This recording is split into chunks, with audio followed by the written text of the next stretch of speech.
বাংলাদেশের খুবই পরিচিত একজন নারী, তিনি হঠাৎ করে মারা গিয়েছেন। অনেকগুলো নিউজ দেখলাম, নিউজ করেছে যে নানাভাবে কালো জাদু করার কারণে তিনি মারা গিয়েছেন। তাবিজ কুফরির প্রতি একসময়ের অবিশ্বাস থেকে পরে বিশ্বাস জন্মানোর কথা, কেননা তিনি এর শিকার বলে মনে করতেন। তার বিভিন্ন স্ট্যাটাস ফেসবুকে এগুলো উঠে এসেছে।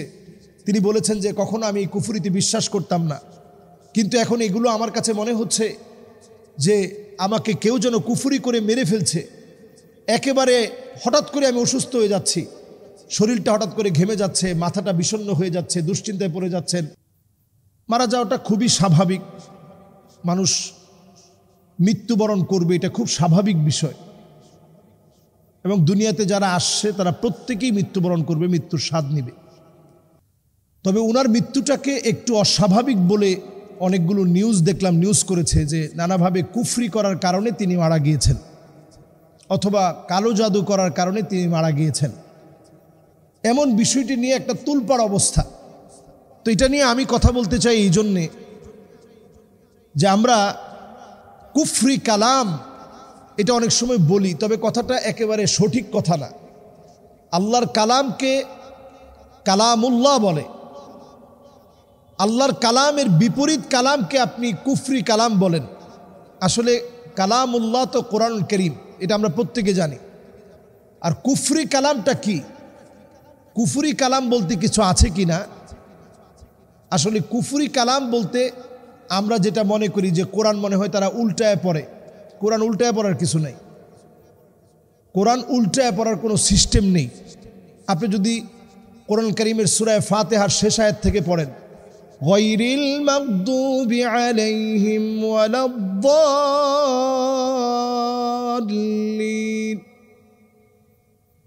সিরাতাল্লাযীনা আন'আমতা আলাইহিম, এরপর একটা যদি পড়েন ইহদিনাস সিরাতাল মুস্তাকিম, এরপর যদি আপনি পড়েন ইয়্যাকা না'বুদু ওয়া ইয়্যাকা নাস্তাঈন, এরপর যদি আপনি পড়েন মালিকি ইয়াউমিদ্দিন, এরপর যদি আপনি পড়েন আর রহমানির রহিম, এরপর যদি আপনি পড়েন আলহামদুলিল্লাহি রাব্বিল আলামিন, এটা কুফরি কালাম হয় নাই। এই যে আপনি পড়লেন, সিরিয়াল মেনটেন করেন নাই। কোরআনুল কারীমের আয়াতগুলো পড়ছেন, সিরিয়াল মেনটেন করেন নাই, তার তীব্রের সাথে কোরআনুল কারীম তেলাওয়াত করেন নাই, তার তীব্রের খিলাফ করেছেন। তা আমরা কুফরি কালাম বলি। অনেক সময় মনে করি যে কোরআন উল্টায় পড়ে এরা নাকি বিভিন্ন তাবিজ করে, এটা না, বরং মানুষের চুল নিয়ে যায়।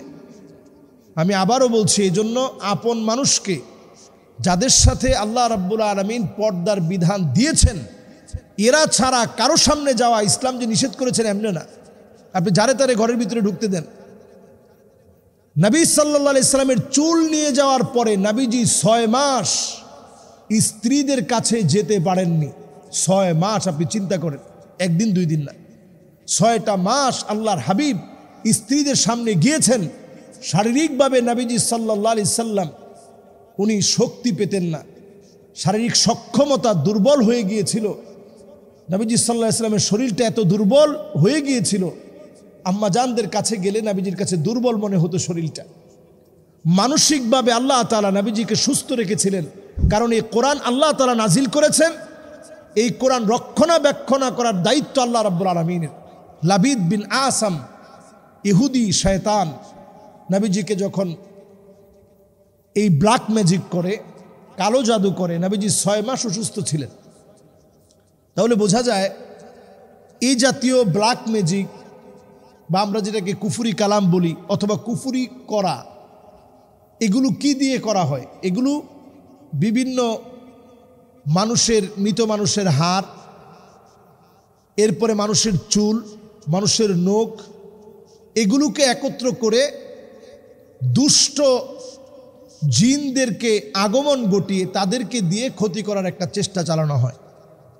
তো তারা আপনার ক্ষতি করবে কখন? যখন আপনি এমন কিছু কাজ করে ফেলবেন যে কাজগুলোর কারণে তারা নানাভাবে খুশি হবে, আপনাকে ক্ষতি করা তার জন্য সহজ হবে। যেমন মহিলারা অনেক সময় যেটা করে, বাচ্চাদের পেশাব, এটা ছোট্ট একটা আমাদের কবর থাকে বাচ্চাদের, এটার মধ্যে রেখে ঘুমিয়ে যায়। রাসূল সাল্লাল্লাহু আলাইহি ওয়াসাল্লাম এটা পরিষ্কারভাবে নিষেধ করেছেন। বাউলুন মুনকাতিয়া, এটার কারণে দুষ্ট জিনেরা আসে। এই পেশাব দুর্গন্ধের কারণে ফেরেশতারা আসতে পারে না, তখনই তারা আপনাকে নানাভাবে ক্ষতি করে।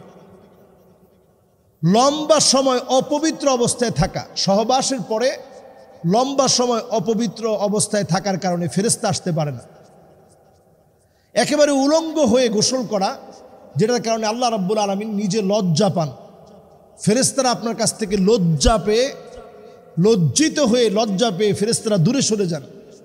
ঘরের ভিতরে বড় বড় পুতুল রাখা, যার কারণে বড় বড় পুতুল রাখার কারণে জিনেরা আপনার ঘরের মধ্যে বাসা বাঁধে। এক একটা পুতুল এক একটা জিনের কারখানা। এই দুষ্ট জিনের কারণে তখন আপনার বাচ্চাদের বড় বড় ক্ষতি হয়। এরপরে দেখবেন অনেক দিন ধরে একটা বিছানা আপনার পড়ে আছে, ওইটার মধ্যে আপনি ঝাড়া না দিয়ে শুয়ে পড়া, এখানে জিন থাকতে পারে, সে সাপের আকৃতি ধারণ করতে পারে, আপনার ক্ষতি করার চেষ্টা করতে পারে। এই জন্য এটাকে ঝেড়ে তারপরে শোয়ার চেষ্টা করা। এই বিষয়গুলোতে মোটামুটি আমরা সতর্ক থাকলেই দেখবেন আল্লাহ তাআলা আমাদেরকে হেফাজতে রাখবে। আর প্রতিনিয়ত ভাত খাওয়া, যেমন আপনি সুস্থতার জন্যে কার্বোহাইড্রেট যারা খান না তারা হয়তো অন্য কিছু খান, আর যারা আমরা ভাত খাচ্ছি, রুটি খাচ্ছি, যারা খাই না তারাও হয়তো অন্যান্য ফল খাচ্ছি, বাদাম খাচ্ছি, ডিম খাচ্ছি, যাই খান নিজেকে সুস্থ রাখার জন্য আমরা খেয়ে থাকি। ঠিক তেমনি নিজেকে সুস্থ রাখার জন্য প্রতিদিনের রুটিন বানিয়ে নেন। ফজরের নামাজের পরে সূরা ইখলাস, সূরা ফালাক, সূরা নাস তিনবার করে পড়েন, মাগরিবের পরে পড়েন, আর জোহর এবং আসর এবং ঈশা এরপরে সূরা ইখলাস একবার, ফালাক একবার, নাস একবার পড়েন, আবার সূরা ইখলাস একবার, ফালাক একবার, নাস একবার পড়েন। এইভাবে পড়ে পড়ে আমল করেন। ঘুমানোর সময় আপনি সূরা ইখলাস একবার, ফালাক একবার, নাস একবার পড়েন, আয়াতুল কুরসি পড়েন, তারপরে ঘুমাতে যান। তো এই বোনটার এই মৃত্যুর পরে তার বিভিন্ন স্টেটাস ফেসবুকে এগুলো উঠে এসেছে।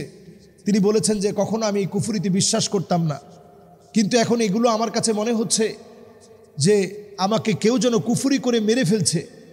একেবারে হঠাৎ করে আমি অসুস্থ হয়ে যাচ্ছি, শরীরটা হঠাৎ করে ঘেমে যাচ্ছে, মাথাটা বিষণ্ণ হয়ে যাচ্ছে, দুশ্চিন্তায় পড়ে যাচ্ছেন, কোনো কাজে হাত দিলে যেন সকল বিপদ আপনার উপরে এসে পড়ছে। এরকম অনেক ধরনের বিপদ আপদ আপনার কাছে কেমন যেন আপনার কাছে আসছে, আপনাকেই ধরা দিচ্ছে। এগুলো যখন দেখবেন তখন আল্লাহর কাছে আশ্রয় চান এবং প্রতিনিয়ত দোয়া এই কথা বলেন যে আল্লাহ, আপনার শক্তির চাইতে বড় কোনো শক্তি হতে পারে না। যদি কিছু না পারেন, বাংলায় বলেন যে আল্লাহ, আপনার শক্তির চাইতে বড় কোনো শক্তি হতে পারে না। ওয়া হুয়া আলা কুল্লি শাইইন কাদির, আল্লাহ আপনি সবচেয়ে শক্তিশালী, শক্তিমান। এইভাবে যদি ইনশাআল্লাহ আল্লাহর কাছে নিজেদেরকে সঁপে দেই, তাহলে অবশ্যই আল্লাহ আমাদেরকে হেফাজত করবে। এখন যদি এই ধরনের কাজ কেউ করে ফেলে, প্রমাণিত হয়, আমি বলবো যে রাষ্ট্রীয়ভাবেও এ বিষয়ে আইন আসা দরকার। এখন ব্ল্যাক ম্যাজিক এত বেশি বাড়ছে। ইসলামের আইন হচ্ছে কেউ যদি ব্ল্যাক ম্যাজিক করে তাহলে তার শাস্তি হচ্ছে হাদ্দুস সাহিরি দরবাতুম বিসাইফ, তার কল্লা উড়ায় দিতে হবে। যদি মুসলমানদের ইসলামী স্টেটের আইন অনুযায়ী বিচার করা হয় তাহলে এটা মৃত্যুদণ্ডপ্রাপ্ত একটা অপরাধ, যেটার কারণে মৃত্যুদণ্ডে দণ্ডিত করতে হবে এবং জনসম্মুখে তাকে মৃত্যুদণ্ড দিতে হবে। তাহলে চিন্তা করেন কি বড় অপরাধ এখন আমাদের সমাজের ভিতরে সব জায়গায় ছড়িয়ে পড়ছে, এই ব্ল্যাক ম্যাজিকের মতো একটা অপরাধ। এবং দেখলাম আরও একজন উপস্থাপিকা মারা গিয়েছে, তার ব্যাপারেও কথা হচ্ছে যে হঠাৎ করে তিনি মারা গেলেন। হঠাৎ করে কেউ মারা যেতেই পারে, কিন্তু অস্বাভাবিক মৃত্যু, যে তিনি পুরোপুরি সুস্থ ছিলেন, এই অল্প কিছুদিনের ভিতরে একটা বিরাট পরিবর্তনের পরে কেমন যেন তিনি শুকিয়ে যাচ্ছেন, নানাভাবে ক্ষতি হচ্ছে, সব কিছু যেন শেষ হয়ে যাচ্ছে। এরকম অনেকগুলো আলামত আছে, যে আলামতগুলো দেখার পরে সজাগ সচেতন হয়, এটা আমাদের দায়িত্ব। তা আমরা বলবো আমাদের ঘরগুলো থেকে কোরআনুল কারীমের তেলাওয়াত উঠে গিয়েছে। এখন কোরআনুল কারীমের তেলাওয়াত আমাদের ঘরের ভিতরে নেই। এই জন্য বিভিন্ন ডিভাইস পাওয়া যাচ্ছে, 24 ঘন্টা ছেড়ে রাখলে কোরআনুল কারীম চলবে। আপনার ঘরের ভিতরে ঘরটাকে একা ফেলে না রেখে এখানে কোরআনুল কারীমের তেলাওয়াত ছেড়ে রাখুন।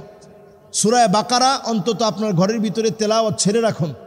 নিজে কোরআনুল কারীম তেলাওয়াত করেন, তেলাওয়াত শুনেন। এবং যদি কোনোটা না থাকে তাহলে আপনি আপনার মোবাইলে আপনি সূরা বাকারা তেলাওয়াত ছেড়ে রাখেন।